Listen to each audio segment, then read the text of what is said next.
Everybody, how's it going? Listen, I just had a conversation with my students about properties, buying them or wholesaling properties on the MLS, okay, particularly in the context of wholesaling, okay? And I had a very frank discussion with her about why buying MLS, but on-market properties are such a dirty word for fix and flippers. They just are, okay?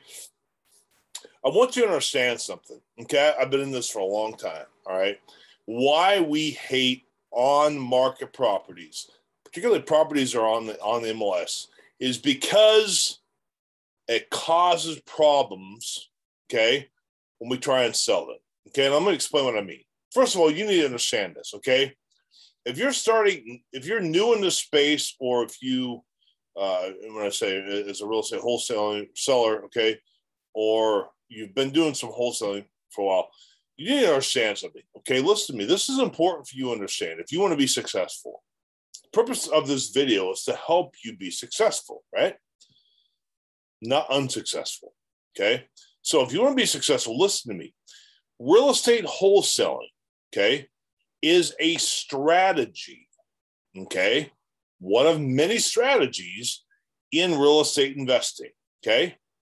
Many strategies, all right? And it's one strategy, and people use it because of cash flow. The barrier of entry to get into real estate is pretty minimal if you can connect the dots with real estate wholesale. You engender a good business relationship with your cash buyers, and you're able to help them get product. You know, maybe you guys start an LLC together. Okay, you're both members of it, and that's your job is on the acquisition side, kind of thing, right? Or maybe you have your own funding through transactional funding, and you get properties in contract, and you know that you can assign them to your cash buyers. Okay, so the barrier of entry to get into real estate is pretty low, and so that's why people like to get going and wholesale. There's a lot of probably why you're watching this video is because you've heard some video. I ain't no money, no job. You want to make 20 grand a month? Be real estate wholesaler. Okay, so that's the thing.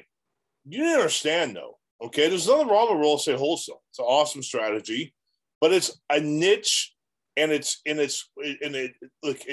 one of many strategies. Okay, and one thing you need to understand is this. Okay, real estate wholesaling is wholesaling. Okay, this niche, this strategy is not in a vacuum, okay? It just not, okay? And if you think it is, you're delusional. Here's why you're delusional. Real estate wholesaling only works when you have a buyer that you have a good relationship with, and they're funding the deal. You understand that? So you can assign it. You have equitable interest in the property, you can sign it, and they fund it because they see the value of it. If a cash buyer does not see the value of what you're bringing to them, you think they're going to fund it? You think they are? I would hazard to say, no, they're not going to fund it. You just wasted a whole bunch of time, and you wasted their time, okay? So why am I saying this? I'm saying this because wholesaling isn't a vacuum. It's a marketing strategy that you work with your cash buyers, okay? So they're busy doing their thing with the contractors and permits and the drywall and this and that, and you're helping them on the marketing side, getting them product, and everybody makes money. Does that make sense to you? If you don't think like this, you're going to struggle, okay? It's not about you. That's right, not about you. It's about your cash buyer, one. And two, about the seller, trying to figure out what the problem is and proffer them a solution that helps them solve their problem so they're happy. So everybody wins. Okay, it's your job. You are a glorified problem solver. Okay, now you understand that's the concept. Now, here's why did I say all this? Just to rehash what wholesale is? No, here's the point I'm trying to say. You will only make money as a real estate wholesaler if you bring product your cash buyers looking for. And cash buyers are loath to purchase properties that are on the MLS. They don't like on-market properties. Okay, I'm going to say it one more time. Cash buyers don't like on market properties. They just don't. And I'm going to tell you why. Okay. This is important. Again, wholesaling is not in a vacuum. It's not. It's connected to the buyer's, your cash buyer's business model. Okay. So listen to me. This is how it works. Okay. Listen, here's the deal. Okay. How a fix, I've done hundreds and hundreds of these. Okay. This is how it works. A fix and flipper, they're doing it not just for charity, they're doing it to make a profit. They get a house in the contract, they purchase a house, rather, rehab it, okay, and they sell it for a profit, okay? And there's risks involved because what happens if they can't sell for that profit and they got money costs? And what happens if it sits on the market, it doesn't sell for whatever reason, comes back, let's say it gets in the contract, you have 123 Main Street, you get on the contract and the buyer falls through something or financing, something that happens, it's not your fault, not the house's fault. It gets back on the market. We call it market rot. Okay. It's a real deal. It's a real thing.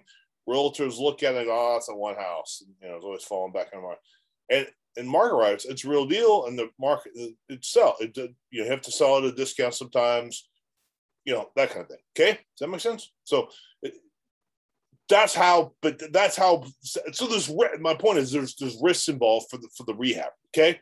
Now you understand that part. Here's why buying properties in MLS is a rough deal. Why flippers don't like it? Because here's what's going to happen. Okay, I'm gonna give a good example of this. This is something that if you, especially a gut job. Okay, so let's do a scenario here. You get you as a rehabber, you find a house that needs a lot of work. Okay, and if you're a good rehabber, okay, you don't mind taking risks. You can risk your reward, right? If you get a house and all you got to do is carpet and paint, chances are you're not going to make a whole lot of ROI because everybody just wants to do carpet and paint, right? It's hardly any risk. Do you understand that? Okay. If you get a whole gut job, okay, there's risk involved. Okay. There's a lot of money, that kind of thing. So let's just show a big risk. So if you want to make more money in this, your risk reward, you're going to go for the gut jobs. Okay. So I'll just give you this example. Let's say you get a house under contract, a house fixed up, 123 Main Street. It's gutted, by the way, blah, blah, blah. But fixed up, it's going to be a $200,000 home. Okay. So you get under contract for 60 grand. And this is what you're thinking. I'm going to put $80,000 in this house. I'm going to fix the foundation. I'm going to add some egress windows. There's nothing in the kitchen, complete new kitchen, add a master suite and another bathroom somewhere, blah, blah, blah, all the stuff, add a garage, right? Garages aren't cheap, right? So you spend 80 grand on this thing. Okay. You follow me?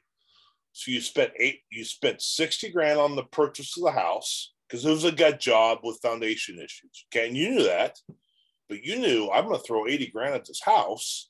So then what's that? Put you at $140. Understand?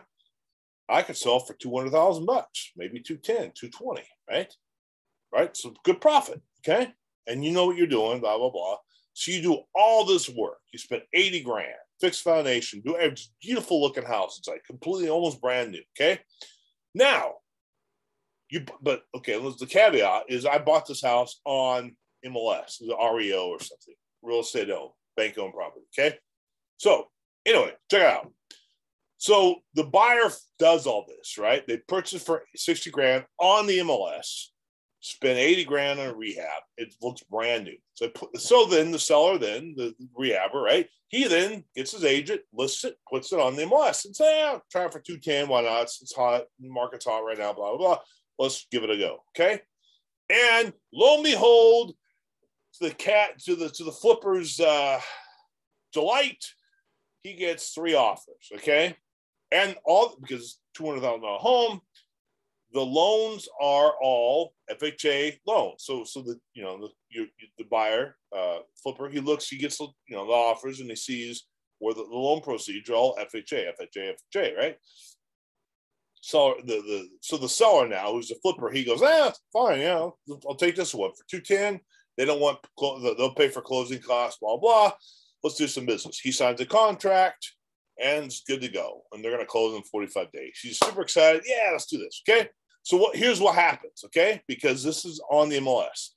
Bob and Susie, the buyers, say Bob and Susie, they send their home inspector out, and there's a few issues that have to get fixed. And so the seller, the flipper, he fixes the issues.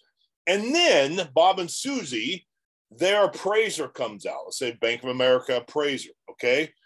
And the appraiser knows this is an FHA loan, okay? Or a VA loan, or USDA loan, whatever you fill in the blanks, as long as it's government backed, okay? And these are common. Well, I'm selling $2 million home. Okay, you're cool. Maybe this won't apply to you then. I think, though, there's going to be some issues. Listen to me. Just listen before you make any judgments. So the appraiser comes out, okay? And this is where it gets messed up. And I mean messed up. Here's what happens, okay? The appraiser comes out to the property. And the first thing, before they come out to the property, the first thing you know that appraiser is going to do? Get on the MLS and type in the address of the property that Bob and Susie are trying to sell, or trying to buy. Follow me? 132 Main Street. You know what the appraiser is going to see? Look at the history of the MLS. Oh, Joe the rehabber, he bought that house back in, July for 60 grand, and he's trying to sell for 210. My goodness gracious, that's what a racket. He's like Bernie Madoff. He's like trying to rip people off. That's over 100% profit. That's crazy. That is just ridiculous. I don't think he should get that much money. That's not right. And it's not right for America, and I wish I could do that, but I can't. And I just don't think it's fair. So the appraiser calls the flipper up.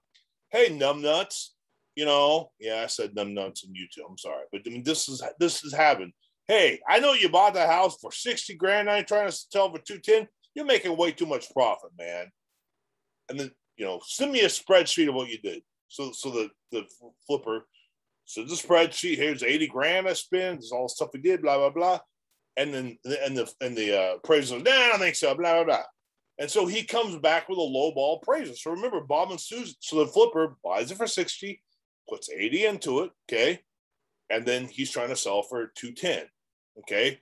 So that's $70,000 gross profit. And there's going to be the flipper's going to have holding costs and real estate commissions, that kind of thing. So he's going to make a little bit of profit, okay? The appraiser comes back and lowballs, man, it's not worth 210, it's worth 290, 190, 185. Now, the seller, the flipper, could say, you know what, man, call me numbnuts on the phone, all this, forget you, man. I'm going to rip up this contract. I'm not doing it. I'm not going to take this off from Bob and Susie. Forget this, man. And so he rips the contract up and puts it back on MLS, right?